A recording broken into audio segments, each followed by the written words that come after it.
kau ku rindu. Dengan minyak yang baru urapiku, mengalir penuhiku, mengalir pulihkanku.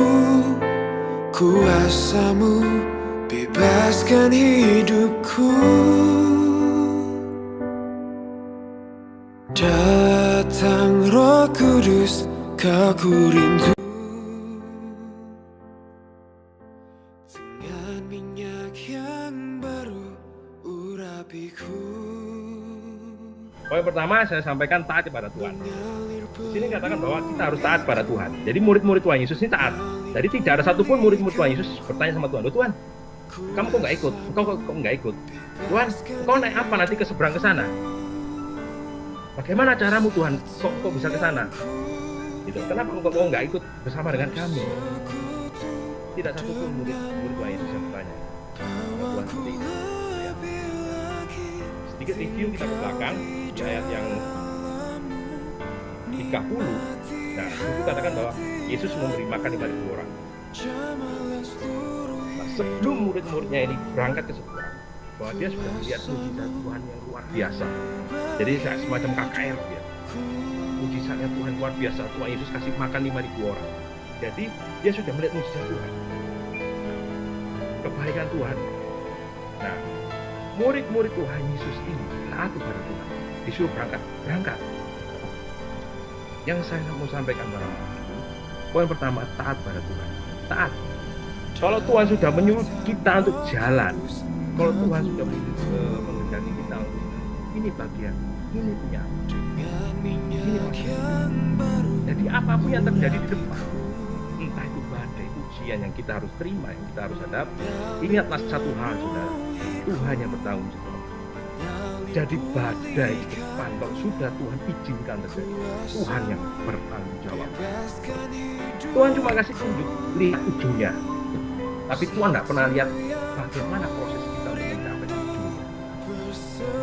Tuhan cuma kasih ujungnya. Ujungnya seperti itu. Tapi Tuhan tidak pernah kasih lihat, oh ini loh prosesmu nanti seperti ini.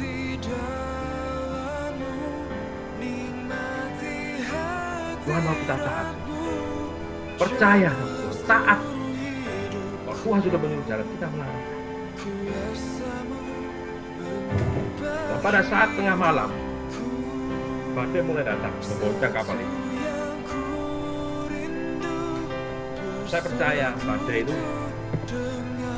murid-murid pada saat digoncang badai itu, murid-murid pasti merasa ketakutan, pasti merasa ini. Kita pasti binasa, kita pasti nggak mungkin sampai selamat di seberang.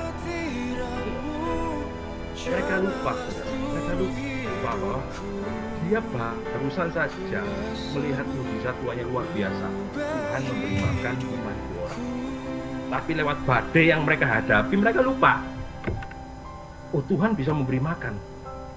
Dia lupa akan mujizat Tuhan. Tuhan punya kuasa untuk menolong mereka. Jadi mereka ketakutan. Saya yakin begitu juga dengan kita saat ini. Kita berada di kapal masing-masing. Saya yakin badai yang kita hadapi saat ini, kita merasa ketakutan.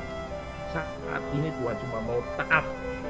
Apapun yang terjadi, kalau Tuhan sudah menghendaki, Tuhan pasti yang bertanggung jawab. Ingat saudara, Tuhan saya sedikit Tuhan pesankan bahwa Tuhan belum selesai dengan kita. Mungkin lewat badai yang kita alami saat ini, krisis pandemi corona saat ini membuat kita down, kita lemah, kita kecewa. Mungkin kita sebelumnya kita punya rencana yang begini saya akan nanti begini, saya nanti begini. Tapi begitu badai datang dengan pandemi corona, kita merasa apa ya, berakhir semua. Jangan menyerah. Ini bukan akhir dari segalanya. Tuhan cuma pesankan, Tuhan belum selesai dengan Tuhan belum selesai dengan rencana Tuhan lagi kita. Karena pada saat badai itulah iman sejati itu akan muncul. Iman sejati muncul saat kita melakukan. Sedikit saya mau kesaksian tentang rencana Tuhan. Di tahun ini memang Tuhan kasih misi dalam pelayanan kita ya, percepatan dan penuaian. Memang sebelum kita masuki di awal tahun baru, tahun 31 malam kita berdoa, Tuhan mau kasih misi apa untuk tahun depan. Tuhan kasih misi yaitu percepatan dan penuaian. Nah, setelah kita melayani terus kita berjalan, setelah mulai berjalan ada badai corona ini, kita merasa bahwa mungkin ini kita waktunya break, kita waktunya istirahat, jadi kita nggak pelayanan dulu. Ya sudah, kita nanti mulai pelayanan lagi setelah pandemi corona ini selesai. Tapi pada saat kita selesai bicara itu, malamnya Tuhan ngomong sama saya bahwa kita nggak bisa cuma itu duduk diam dan nunggu. Tuhan kasih ingat, kenapa nggak mau melayani secara online seperti ini, saudara? Dan puji Tuhan, Tuhan izinkan semua terjadinya saat ini. Saya percaya semua ada rencana Tuhan dan untuk kita semua. Jadi jangan pernah menyerah, saudara. Ingat, kalau Tuhan sudah izinkan terjadi dalam hidup kita, Tuhan yang bertanggung jawab. Ya, lanjut yang poin kedua, saya bacakan di ayat 48 sampai 50.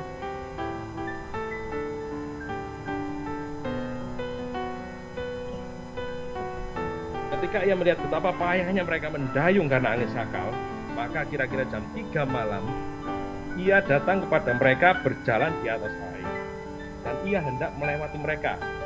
Pasal 9, ketika mereka melihat dia berjalan di atas air, mereka mengira bahwa ia adalah hantu, lalu mereka berteriak-teriak. Sebab mereka semua melihat dia, dan mereka pun sangat terkejut. Tetapi segera ia berkata kepada mereka, tenanglah, aku ini, jangan takut. Poin yang kedua, Tuhan kasih pesan, fokus kepada Tuhan. Fokus kepada Tuhan, bukan fokus pada badai. Seringkali kita menghadapi masalah dalam kehidupan kita selesaikan masalah kita dengan cara kita, dengan pemikiran kita, tanpa fokus dengan Tuhan. Tapi saat ini Tuhan pesankan malam ini, melalui firman-Nya, ayo fokus sama Tuhan.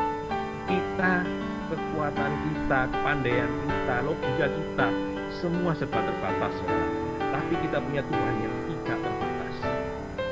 Tuhan kita tidak terbatas oleh waktu, oleh tempat, oleh apapun. Jangan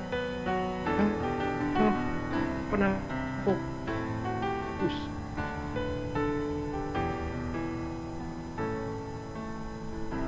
Nah, sering iman, tapi pada fokus dengan apa yang kita hadapi, juga dengan iman kita kembali pada Tuhan. Semua pasti kena dampak dengan adanya corona ini, dengan badai pandemi ini. Saya juga kena dampak. Semua sektor pasti kena dampak, saudara. Dan saya percaya pada saat badai menggoncang kapal murid-murid tersebut, murid-muridnya ini pasti merasa lelah. Lelah kenapa? Dia berusaha untuk menenangkan kapalnya, supaya kapalnya tidak binasa di tengah badai. Jadi pada saat Tuhan datang menghampiri kapal tersebut, dia nggak bisa melihat Tuhan. Kenapa? Dia fokusnya untuk menenangkan kapalnya supaya kapalnya nggak goyang, nggak binasa. Jadi pada saat Tuhan datang kepada dia bilang, itu hantu. Dia sudah lupa bahwa dia sudah barusan belum ada satu hari dia melihat kuasa Tuhan memberi makan 5.000 orang. Dia melihat mujizat Tuhan yang luar biasa. Dia lupa. Jadi Tuhan datang, dia nggak bisa mengenali siapa yang datang itu. Saudara, percaya setiap proses dalam hidup kita, Tuhan izinkan terjadi. Tuhan mau supaya kita fokus pada Tuhan, bukan fokus pada masalah, bukan fokus pada apa yang kita alami saat ini. Saya percaya, setiap ratapan kita pasti akan diubahkan Tuhan menjadi sukacita. Ada masuk dalam rencana Tuhan yang indah. Setiap badai ini pasti ada pelangi setelah badai. Yakin ada pertolongan Tuhan dan pembelaan datang dari Tuhan. Tuhan tidak pernah membiarkan kita binasa. Tuhan tidak mencuru. Jangan pernah. Tuhan sudah membuka jalan, tidak ada tepung, satu yang tidak menurut. Tuhan yang berkuasa. Ayat yang ketiga, Saya baca di ayat 51. Lalu yang naik ke perahu mendapatkan mereka, dan angin pun redalah. Mereka sangat tercengang dan bingung. Dan poin ketiga, Tuhan akan pesan, bersyukur kepada Tuhan. Bersyukur pada Tuhan. Bersyukur karena apa? Bersyukur melalui proses yang kita hadapi. Setiap persoalan yang kita hadapi, kita bisa melihat kemuliaan Tuhan. Bersyukur atas rencana Tuhan dalam hidup kita. Kalau tidak ada badai, kita tidak bisa melihat kemuliaan Tuhan. Kita tidak bisa melihat pertolongan Tuhan. Kita tidak bisa melihat kuasa Tuhan. Karena taat membawa kemuliaan.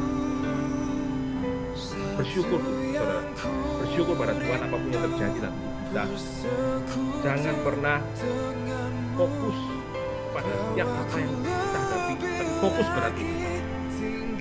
Jadi saya pertama taat pada Tuhan, karena Tuhan mau kita taat. Apapun yang Tuhan sudah rencanakan dalam hidup kita, percaya Tuhan akan merancangan yang binasa. Rencana Tuhan itu indah. Dua, fokus kepada Tuhan, bukan fokus pada masalah, bukan fokus pada badai. Ketiga, bersyukur kepada Tuhan. Baik, ayat penutup, saya akan kasihkan ayat penutup. Saudara, mari kita buka di Mazmur 23 ayat 4.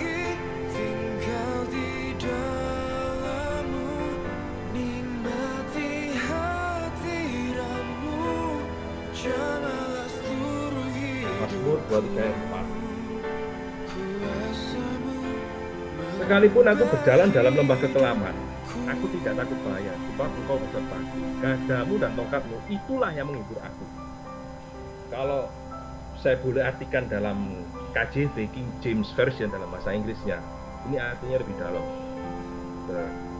Kalau saya boleh artikan, though I walk through the valley of the shadow of the death, I will fear no evil, for thou art with me.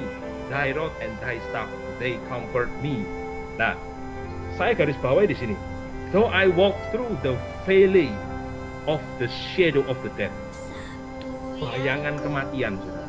Bayangan kematian. Jadi seakan-akan kita merasa cobaan yang kita alami, badai yang kita alami ini membuat kita binasa, membayang kita, udahlah, kamu tidak akan bisa seperti ini, kamu tidak akan bisa berubah, suamimu tidak akan bisa berubah, istrimu tidak akan berubah, kamu tidak akan bisa berhasil.